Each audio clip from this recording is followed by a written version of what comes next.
Welcome. Hey, I'm doing a short video here about the different things that affect the way that we talk to ourselves. And the first one is to pay attention to what is it that I'm afraid of when I get angry.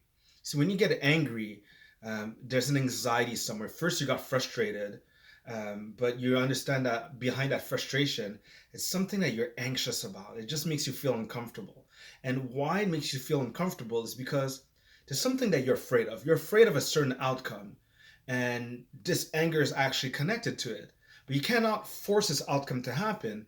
But how can you best position yourself so it doesn't bother you every time that this fear shows up? There's a fear behind it, right? So how can you control yourself to be better in the outcome that you want? Because you can't force the outcome of happening. It comes to our last point, which is attachment, right? So the next thing we'll talk about is guilt, right? You might have done something that you feel like, wow, like there's a laws of what's right and what's wrong, and clearly you feel like you did not live up to that expectation, but you keep making yourself guilty about it. This one is dangerous because it will affect the way that you talk to yourself, the way that you value yourself, and the way that you feel. So if you're feeling bad because there's certain expectations such as the weight you need to have, the grades you're supposed to have, the relationship that you're supposed to have, and you don't have that, it starts affecting how you could feel great because you're feeling bad all the time and you're making yourself feel bad by something that's clearly there. How is the way that you're talking to yourself keeping you there? So how can you make peace with that so that you feel like, you know what, I'm going to give myself a better chance. Let me not judge myself altogether, others just like myself, so I could be free to witness a different outcome. The next one is shame. Sometimes people have instructed us that, you should be ashamed about certain things. You should feel bad about what you did. So this is someone coming and attacking you. That could also lead to you feeling guilty in the future, but this is kind of coming to you and then it stays with you. So those people's voices keep talking to you, and it really distorts kind of like your freedom to live the life that you want to live, because there's this shame and then there's this guilt and then there's what you're afraid of that other people are judging you with. You got to understand, you know what? How about if I don't live within those laws? I'm not going to do this to someone else, so I'm not going to accept those voices to do this to me, right? You got to free yourself from this, or it's going to distort the life that you have. Next, we're going to have grief.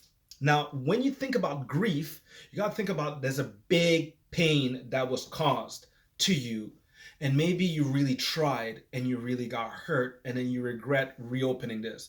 This is going to affect how you interact with people. How about you understand that, like doors, when the right person comes in, perhaps, and not just a cat passing in front of the door and there's a real human, you open up. If there's someone that has bad intentions, you question and you don't just open your heart to everyone that's there. But you want to spend as much of your life as possible with your heart open. But you got to understand that you could get hurt. So you can't live here with it closed. You're not living. And you can't have it here where anything could get in the way. So if you have something precious here, live your life and talk to yourself in a different way so that it's not just wide open and anyone could walk right in and damage you. But this will affect just about every relationship that you have if you do not understand that you have a part of responsibility to play, and you don't have to be harsh with other people or completely closed. You just got to have a better detector of opening this up. Now it leads us to the next point, which is very dangerous, that when we get hurt, we start telling ourselves lies about the outcomes of things, lies about other people, lies about who we are. And it all comes again back from this big mixture of what we should be ashamed of, or what we should be guilty about, what other people feared that they instructed to us, right? And we have to be able to sit down and realize that, wow, I can't start talking to myself, right? And coming to and justifying conclusions that are not true about me, right? And sometimes the best way of noticing it is sometimes when you're depressed, you're hurt, some friends will try to take you out of that negative state, right? Because you're not telling yourself the truth. You might notice in someone else. Can you notice it when you're doing it? There's nothing harder to notice those things in us. It's very hard. It's very hard to notice those things in us. It's very easy to notice it in someone else. So you got to give yourself that self-care and make sure that you're listening to yourself, especially in a calm state of meditation. The next one here is the consequence of what happens with lies.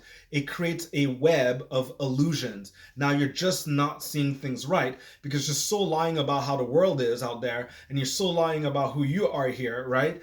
It's just there's a whole, it just alters how you see things. It alters how you listen to things. It alters what you smell. It alters what you taste. It alters how you see. It alters all your senses in a way, whether you want to see it as a metaphor or literally, right? And that's something that you want to be able to free yourself. So it does come back to your self communication, that intra communication that you have with yourself. And then you could even start noticing at least how it's happening in others, and you can see how it's happening in you. But please keep the judgment out of it so you can see more things. You don't need to keep running to conclusions anymore. You know that you don't know. You know that you're just trying to see the way things are actually happening. And last but not least, there's the attachment. And that's when you could realize who you really are, your real strength, your truth. And at least you have a starting point, right? It's like, well, I might have made mistakes in the past about these things, but at least I'm trying. And I'm being responsible about what I want to do now. I'm realizing my responsibilities. I'm realizing what I can do. There's no more lies distorting how I see things with myself and with other people. So you're kind of like much more present in life that way.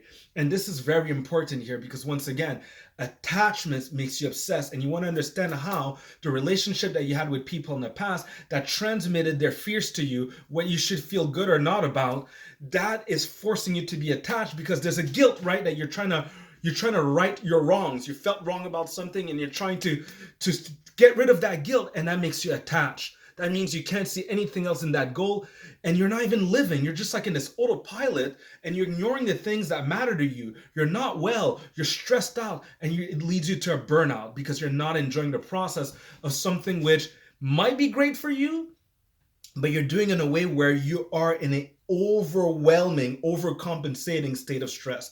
I hope that you enjoyed this today, and I hope that your next meditation will be awesome.